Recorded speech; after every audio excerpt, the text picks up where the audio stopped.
ഇന്ന് തന്നെ ഡൗൺലോഡ് ചെയ്യൂ. കാണൂ നിങ്ങളുടെ ഫേവറേറ്റ് ഷോസ്. അവൻ ഇപ്പോഴും നിൽക്കുന്നത് രമാദേവി വരച്ച വരയില്ല. അതിനടുത്തായിട്ടൊരു വര മാറ്റി വരയ്ക്കുന്നുണ്ട് ഈ ഐശ്വര്യലക്ഷ്മി. അത് വെറും വരയല്ല, രമാദേവിയുടെ സിംഹാസനത്തിൽ ഇരിക്കാനുള്ള എന്റെ തലവര കൂടിയ. എല്ലാ വർഷത്തെയും പോലെ ആഘോഷിക്കണമെന്നാണ് ഞാൻ തീരുമാനിച്ചിരിക്കുന്നത്. ഇപ്പൊ ഒരാഘോഷം കഴിഞ്ഞതല്ലേ രമേ? അടുത്ത വലിയ ആഘോഷമൊക്കെ അവന്റെ കല്യാണത്തിന് മതി. അതല്ലേ നല്ലത്? അമ്മയുടെ ഇഷ്ടം അങ്ങനെയാണെങ്കിൽ അങ്ങനെ.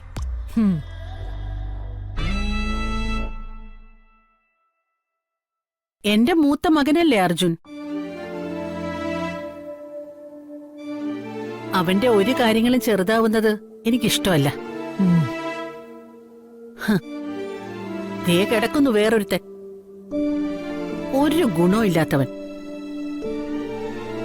എന്റെ മൂത്ത മകൻ ജീവിക്കുന്നത് കുടുംബത്തിന്, ഇളയ മകൻ ജീവിക്കുന്നത് നാട്ടുകാർക്കും. എന്തായാലും ഞാൻ അർജുനോടൊന്ന് സംസാരിക്കട്ടെ. പിറന്നാൾ ദിവസം ഇനി വേറെന്തെങ്കിലും അവൻ പ്ലാൻ ചെയ്തിട്ടുണ്ടോന്ന് നമുക്കറിയില്ലല്ലോ.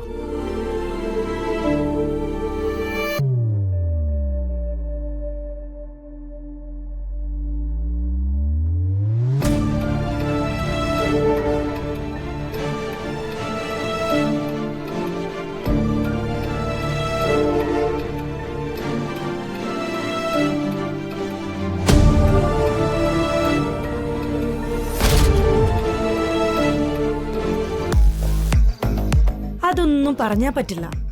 ഞാൻ അർജുന്റെ കൂടെ വന്നാലും എനിക്ക് ജോലിക്ക് പോണം. ഞാൻ എന്റെ ഒരു അഭിപ്രായം പറഞ്ഞേ ഉള്ളൂ. ചോയ്സ് തന്റേതാ. ഞാൻ ഇയാളെ വിവാഹം കഴിക്കുന്നതിലൂടെ താനേ കമ്പനിയുടെ MD ആവും.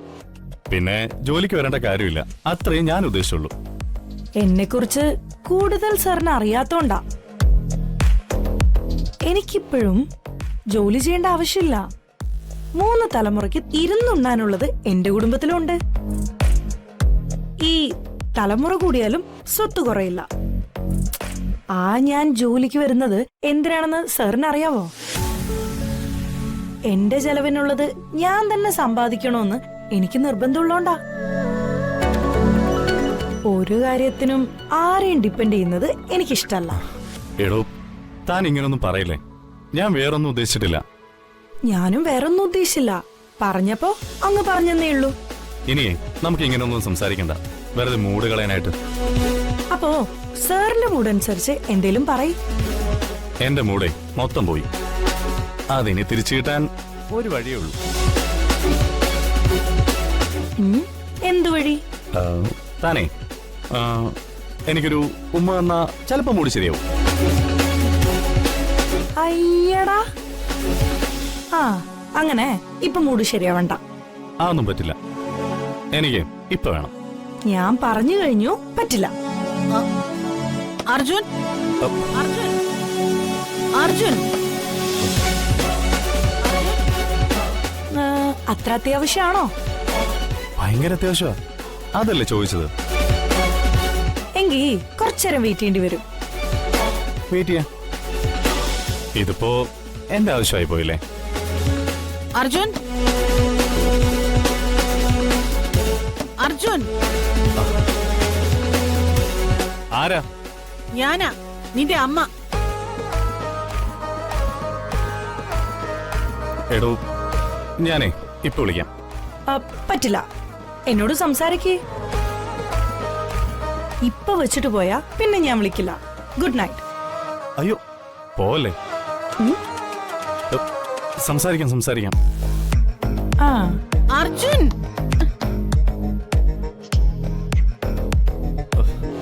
അമ്മേ, ഞാനേ കുറച്ച് തിരക്കില്ല. നമുക്ക് രാവിലെ കാണാം.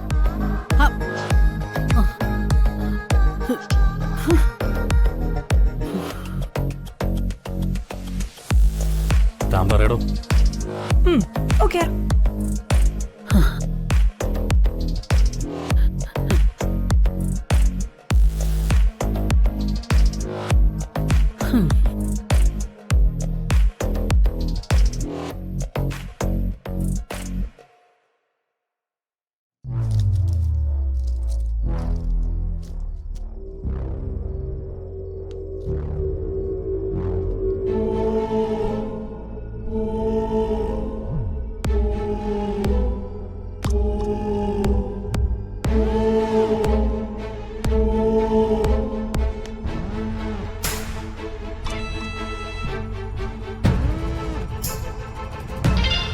അയച്ചിട്ടുണ്ട്.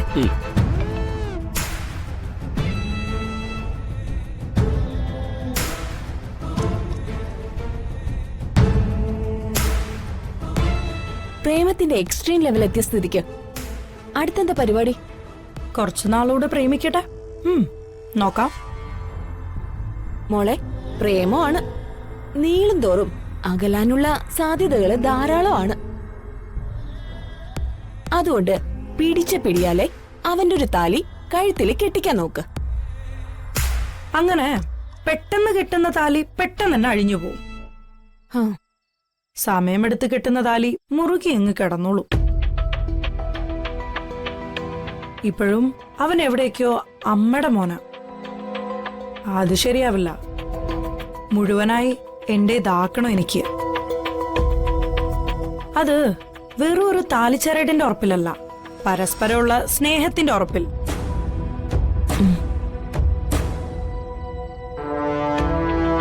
അവൻ ഇപ്പോഴും നിൽക്കുന്നത് രമാദേവി വരച്ച വരയില. അതിനടുത്തായിട്ടൊരു വര മാറ്റി വരയ്ക്കുന്നുണ്ട് ഈ ഐശ്വര്യലക്ഷ്മി. അത് വെറും വരയല്ല, രമാദേവിയുടെ സിംഹാസനത്തിൽ ഇരിക്കാനുള്ള എന്റെ തലവര കൂടിയ.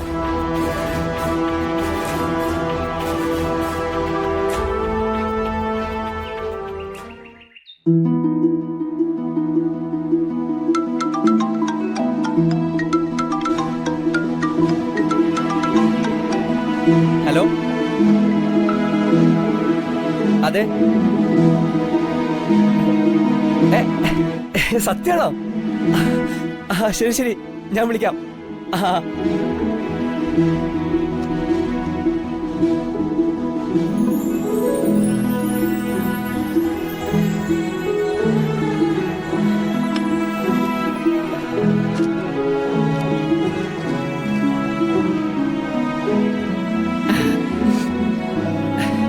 മുത്തശ്ശി,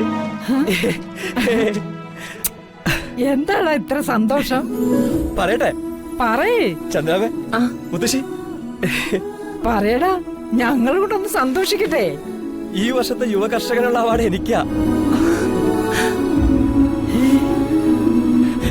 ഇപ്പൊ വിളിച്ചു പറഞ്ഞതോളൂ. അതെ, യുവകർഷ നേതാവിനെ ഈ മുത്തശ്ശിയുടെ